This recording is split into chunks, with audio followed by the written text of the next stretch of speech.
ఇప్పుడు జనాలను బట్టి పీడించే వాటిల్లో సైనస్ ఒకటి, గురక ప్రాబ్లం. ఇవి వచ్చిన వాళ్ళు ముక్కు దూలం వంగిందని, ముక్కులో కొయ్యగండలు పెరిగినాయని తిరుగుతుంటారు. ఎక్కడెక్కడికో తిరగటం, మందులు వాడటం తగ్గలేదని చెప్తూ ఉంటారు. అయితే ఈ సైనస్ వచ్చి తగ్గకుండా ఉన్న వాళ్ళు కొన్ని జాగ్రత్తలు పాటిస్తే ఆ ప్రాబ్లం నుంచి బయటపడవచ్చు. అట్టనే గురక సమస్య ఏంటంటే వీళ్ళు నిద్రపోయేటప్పుడు పక్కవాడెవడు పడుకోవడానికి ఉండదు. ట్రైన్లో, బస్సుల్లో, నైట్ బస్సుల్లో ప్రయాణం చేసేటప్పుడు ఒకటి గురక పెడుతుంటే మిగతా వాళ్ళందరూ లేచి కూర్చుంటారు. అట్లా మనం ఎవరిని ఏ ఇబ్బంది రాకుండా ఉండాలంటే వీళ్ళు కొన్ని వాడుకుంటే ఇబ్బంది ఉండదు. అయితే తిరుగుతుంటారు వీళ్ళు, మందులు ఎక్కడొక్కడో తెచ్చుకొని వాడుతుంటారు, కానీ అందరికి అన్ని షూట్ కావు.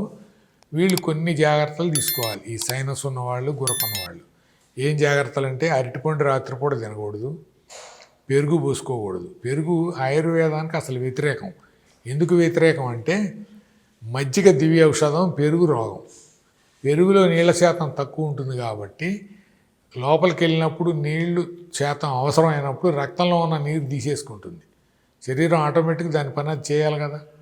తీసినప్పుడు ఆ ఏర్పడ్డ ఖాళీల్లోనే ఇప్పుడు బాధలన్నీ, ఇబ్బందులన్నీ దానివల్ల వస్తున్నాయి మనకి. అందుకనే పెరుగు పోసుకోవద్దని మన పూర్వీకుల నుంచి వస్తున్న సాంప్రదాయం. ఆయుర్వేదంలో పెరుగు నిషిద్ధం. మజ్జిగ తాగొచ్చు, పాలు తాగొచ్చు, నెయ్యి వేసుకోవచ్చు. మీగడ, వెన్న తినకూడదు.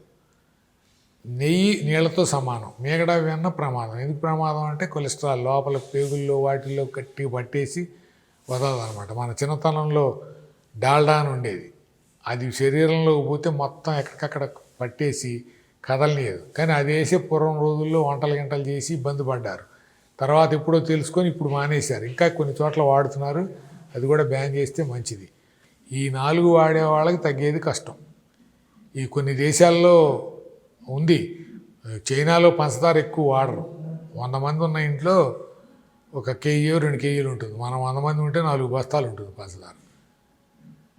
ఆ తెల్లటి పదార్థాలు కొన్ని చోట్ల నిషేధం, మనం అవే ఎక్కువ వాడతాం. కాబట్టి మనం ఈ జాగ్రత్తలు తీసుకుంటూ ఈ సైనస్, గురక ఉన్న వాళ్ళు పాటించాల్సినవి ఏంటంటే టైంకి తినటం, టైంకి పడుకోవటం, తినకూడని కొన్ని ఏవైతే వాళ్ళకి పడవో అవి మానుకోవాలి. మాత్రలు వేసుకుంటున్నాం కదా అన్నీ తింటామంటే మట్టి కుదరదు. అన్ని జబ్బులు వేరు, ఇది వేరు. తర్వాత వీళ్ళకి ఎక్కువ ఈ ఫ్లమ్ తయారవుతుంటుంది లోపల. ఆ ఫ్లమ్ని అశ్రద్ధ చేస్తే ఇన్ఫెక్షన్ అయ్యి అదే టీబీ కింద వీటి కింద మారి లంగ్స్ అంతా ఇబ్బంది పడతాయి. తర్వాత నీరు వచ్చేస్తుంది, ఓ పక్కంతా వచ్చేసాక అప్పుడు మనం ఏం చేయలేం. అందుకనే వీళ్ళు జాగ్రత్తలే ఎక్కువ తీసుకోవాలి. సైనస్ ఉన్నవాళ్ళు తల మీద స్నానం సాధ్యమైనంతవరకు తక్కువ చేయాలి. రోజు తల మీద స్నానం చేయకూడదు. చేసిన వెంటనే తుడి చేసుకోవాలి ఒకటి. రెండోది ఏంటంటే వీళ్ళు కొన్ని పదార్థాలు తిన్నప్పుడు, ఇప్పుడు దోసకాయ ఉంది తిన్నారు, అది రాత్రిపూట తినకూడదు, పగలు తినాలి. సొరకాయ ఉంది, రాత్రిపూట తినకూడదు, పగలు తినాలి. జామకాయలు ఉన్నాయి, పగలు తినాలి. పగలు ఏంటంటే మనం తిరుగుతూ ఉంటాం, క్యాలరీస్ ఖర్చు అయిపోతాయి కాబట్టి ఈ శరీరం మీద వాటి ప్రభావం చూపించవు. నైట్ తిని పడుకుంటే మటుకు వీటిలో నీటి శాతం ఎక్కువ ఉంటుంది కాబట్టి సైనస్ ఉన్న వాళ్ళకి దాన్ని ఎక్కువ చేసే గుణం ఉంది. అయితే ఒకవేళ తినాల్సి వస్తే గింజలతో సహా తింటే మళ్ళీ ఇబ్బంది లేదు. సొరకాయ గింజలు తీసి అవతల పారేస్తున్నారు, పొట్లకాయ గింజలు తీసేస్తున్నారు, కాకరకాయ గింజలు తీసేస్తున్నారు. తీసేయకుండా గింజలతో సహా తీసుకుంటే ఆ ప్రభావం శరీరం మీద ఉండదు. ఇప్పుడు గింజలు తీసేసి తినటం వల్ల చాలా నష్టపోతున్నాం. దోసకాయలు ఉన్నాయి, గింజలు తీసేసి తింటున్నాం, తీసేయకూడదు. గింజలతో తిన్నప్పుడు కిడ్నీలు ఫ్రెష్గా ఉంటాయి మనకి. ఎప్పుడైతే కిడ్నీ ఫంక్షన్ బాగుందో ఆటోమేటిక్గా లివర్ మీద ఒత్తిడి పడదు, లంగ్స్ మీద పడదు, హార్ట్ మీద పడదు. గింజలు తీయటం వల్ల అట్లా నష్టపోతున్నాం.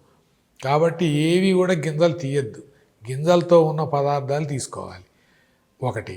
సైనస్ ఉన్న వాళ్ళు మెయిన్ ఏం చేయాలంటే పొద్దున్న లేచింది మొదలు పడుకునే లోపు రోజుకు 2 సార్లు ఘనంగా ఎంత 5 నిమిషాలు టైం కేటాయించుకొని పొయ్యి మీద నీళ్లు పెట్టి దాంట్లో పసుపు, మన దగ్గర ఉన్న ఏదో ఒక బాంబులో లేకపోతే నూనె, లేదంటే యాలక్కాయల పొడి, దాల్చిన చెక్క, లవంగం, మిరియాల పొడి, శొంఠి పొడి వేసి ఆవిరి పట్టాలి. వీళ్ళు ఆవిరి పడితే ఏమవుతుందంటే మొత్తం లంగ్స్ అన్నీ క్లియర్ అయ్యి కొత్త ఫ్లమ్ తయారవుతుంది. కాబట్టి ఆ సైనస్ ప్రాబ్లం పోతుంది. కొన్ని నెలల పాటు ఆవిరి పట్టగలిగితే మందే అవసరం లేదు. ఒకటి. కట్టం కుదరట్లేదండి ఉద్యోగం లేకపోతే ఇదో అదో అనుకున్న వాళ్ళకి మెడిసిన్ ఏంటి, అడ్డసరం, అతి మధురం, దుంపరాష్ట్రం, చెంగళవ కోస్టు. ఈ 4 ఈ 3 సమానంగా తీసుకోవాలి. అతిమధురం, అడ్డసరం, దుంపరాష్ట్రం. చెంగళవ కోస్టు అనేది అది 100 గ్రాములు తీసుకుంటే అది 25 గ్రాములు. ఈ 4 కలిపేసి ఒక డబ్బాలో పెట్టుకొని ఒక అర స్పూన్ ఉదయం, అర స్పూన్ సాయంత్రం తేనెతో తీసుకుంటే ఎంత సైనస్ ప్రాబ్లం ఉన్నా తగ్గుతుంది. ఒకటి, వీళ్ళు ఈ గురక ఉన్నవాళ్ళు, సైనస్ గురక అనేది లింకు. ఇది ఎక్కువైపోయేటప్పటికి ఆ ఫ్లమ్ అడ్డం వచ్చి వీళ్ళు పడుకున్నప్పుడు గాలి సరిగా అందక అక్కడ ఫ్లమ్ చేరి అదే గురకలాగా బయటికి బాగా పెద్ద శబ్దాలతో వస్తూ ఉంటుంది. వాళ్ళు ఏం చేయాలంటే కొద్దిగా ఎడం పక్కకి తిరిగి పడుకోవాలి. తర్వాత ఈ అడ్డసరం, అతిమధురం, దుంపరాష్ట్రం, చెంగళవ కోస్టు వాళ్ళు కూడా వాడుతూ మనకి అపామార్గ ఉత్తరేణి పౌడర్ బయట దొరుకుతుంది. ఆ ఉత్తరేణి పౌడర్ తెచ్చి మూకుట్లో వేసి వేయించాలి. దాన్ని వేయించాక అది నల్లగా మాడుతుంది. ఆ పొడి కూడా ఈ పొడిలో కలుపుకొని వాడితే ఈ గురక బాగా పెట్టే వాళ్ళకి 50%, 50% పెట్టే వాళ్ళకి 25%, 25 పెట్టే వాళ్ళకి అసలు లేకుండా పోయిన వాళ్ళు ఉన్నారు. వాడితే కదా ఇప్పుడు శరీర తత్వం, వీళ్ళ ఆహారంలో మార్పులు కొన్ని చేసుకుంటే ఈ పోయేది ఉంది. ఇవి చేసినా కూడా తగ్గలేదన్న వాళ్ళు మమ్మల్ని సంప్రదిస్తే మేము కొన్ని మూలికల నుంచి చేసినవి ఆ మందుల ద్వారా ఈ గురకం తగ్గించవచ్చు, సైనస్ తగ్గించవచ్చు. వీళ్ళు ఇంకొక చిన్న పని కూడా చేయొచ్చు. ఇది చేసి కూడా తగ్గలేదు అనుకున్న వాళ్ళు పచ్చకర్పూరం దొరుకుతుంది బయట. ఆ పచ్చకర్పూరంలో పాలింగు అని దొరుకుతుంది. మనం వాడే ఇంగు వాడకూడదు, పళ్ళు పోతాయి. పాలింగు కలిపి ఆ 2 కలిపింది పెసరగింజంత మాత్రలాగా చేసుకొని 2 మాత్రలు వేసుకొని నీళ్ళు తాగితే గురక తగ్గుతుంది, సైనస్ తగ్గుతుంది, ఆయాసం తగ్గుతుంది.